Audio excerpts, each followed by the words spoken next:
Dave Duggan, Remax Boulder Video Podcast. Today we have Gina Weinberger, who is an attorney, is an affiliate here with Remax Boulder, helps out our clients out a lot. Gina, thanks for being here today. Dwayne, thanks for having me. Our topic today, Gina's been getting a lot of calls lately on one topic, so we thought we'd better share some thoughts about it, and it's about gift taxes. I understand you're getting a few frantic calls from folks that have gifted some money maybe for down payment to their children and are a little nervous about how that's handled. That's right. So you know how expensive real estate is in Boulder. I've heard that. People need help. Right. And so a lot of times parents will gift kids the money for a down payment. Okay. Kids can take on the monthly payments, but saving up for that down payment can be hard. Right. And then I get phone calls, well, gosh, I promised my kid I would give him the money for the down payment. And now I'm reading, if it's over a certain amount, then I have to pay taxes on it. And I didn't realize that this was the case. What's up? Right. And usually, you don't have to pay gift taxes on a transfer. So that's what I really want to clarify. And I know you probably have clients all the time who are trying to do this for their kids. They're trying to, helping their kids for down payment or asking the parents for a down payment. So, right. And so in my mind, it's like $14,000 that can be gifted without a problem. So like if a parent wants to gift $50,000 for a down payment, what happens in that case? Right. So let's tease out the details of the gift tax a little bit. So the tax code distinguishes between non-taxable and taxable gifts. And the most common non-taxable gift is one that's below that exclusion amount. So now that exclusion amount is $14,000. If someone gifts to someone else an amount under $14,000, then they don't have a taxable gift, right? So that's why that as number. As the recipient. Right, or as the giver. Okay. Right, and that exclusion amount of $14,000 is per person. So mom and dad or a married couple want to gift one of their kids the down payment for a house. Together, they each have $14,000. So $28,000 they gift to their kid to make a down payment, not a taxable gift. $28,000 in that scenario. But I know what you're thinking, what a lot of my clients are thinking is that's not enough for a down payment in Boulder. Right, that's true.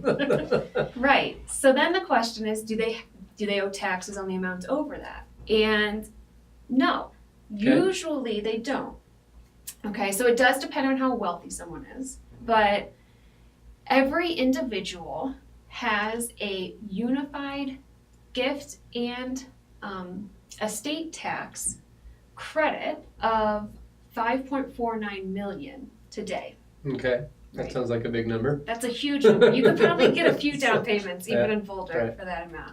And so what that means is if you start making taxable gifts, you have that whole credit you can use before you actually have tax liability. So does that make sense? Sure, and how does the IRS keep track of that? So the IRS keeps track of it by making you file gift tax returns. So mom and dad want to help son out. They give son an amount over the annual gift tax exclusion amount for that year, which this year is $14,000 each. Okay.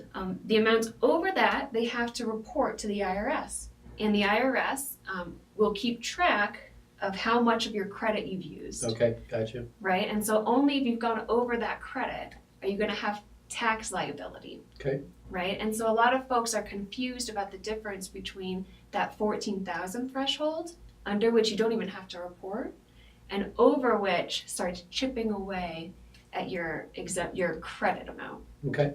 Well, I've got an example I'd like to ask you about. Yeah, let's do it. In Boulder, because the market's been so competitive, oftentimes you have a young couple, they've made 10 offers and then they need a loan. So they don't get the house because they have to get a loan. And then finally they go to mom and dad and say, hey, can we borrow $500,000 so we can pay cash for the house? As soon as we own it, we'll refinance it and pay you back. Yes. Any implications in that example? Yes, there are implications. So first of all, interest-free loans are gifts because they're not, they might have to pay back the money, but oftentimes mom and dad say, don't worry about paying us back interest. Well, that amount that they would have owed in interest is sort of imputed as a gift, which is fine. Again, if we're under that gift tax threshold, then it's not a big deal. And if we're over, then you're going to have to start reporting. So you can do it. There are just some tax implications that you should be aware of. Okay. And that's really common because, again, real estate's so expensive. Right. And cash offers rule the market here. You bet.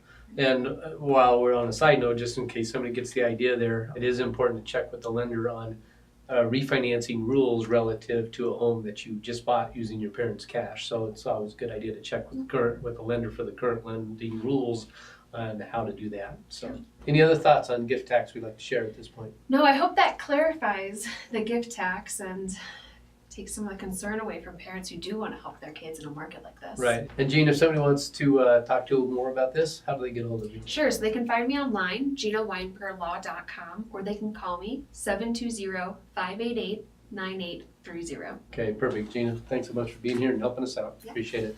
Dwayne Duggan, UX Boulder Video Podcast, signing off.